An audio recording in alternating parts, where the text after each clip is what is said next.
The Christian church is responsible. Everything that's happening in community outside in our cities is a result of the church not being able to address these matters in the heart of men. Marriage is something that was in the heart of God from the beginning. And He's the author of this union.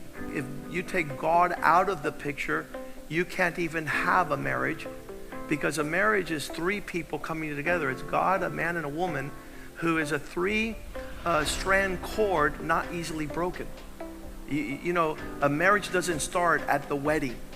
That's what a lot of people are confused. People says, well, when I get married at the wedding date, then I'll start my marriage. No, marriage starts in the heart as a youth, when you're single, and you have a disposition to say, I want to do it God's way.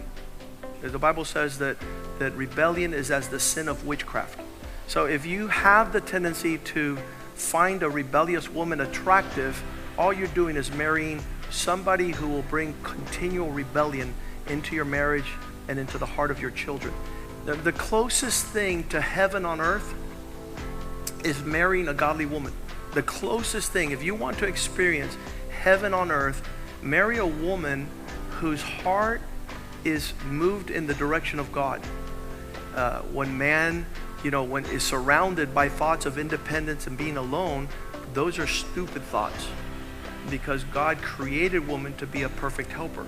So here God has fashioned this woman to be the one that helps you champion life.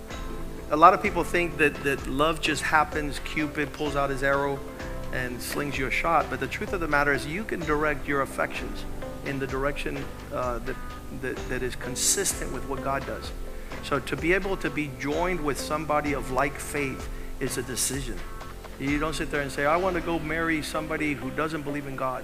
I want to marry somebody who's an atheist and curses God every day or lives without God.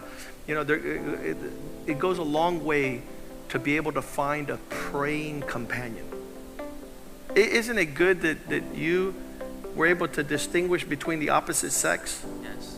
And instead of being in a world where they're like, okay, men get with men, women get with men. No, God made male and God made female. And one of the things that happens in marriage is a glorious union of these two incredible realities. What people often confuse is that just because you're a male, you're born with male anatomy, doesn't automatically transition you to becoming a man.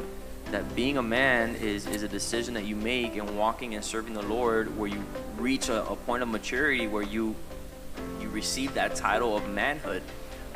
And it was because of a father that disciplined me, that instructed me, that raised me up, that today I'm able to leave my father and mother and be joined to a wife and enjoy what is marriage. And the reality of God in our home has encouraged me to want to pursue that in my own home, now with Mel. And because of that integrity that you guys have shown, now we are super blessed and are walking in that blessing here today. So, thank you.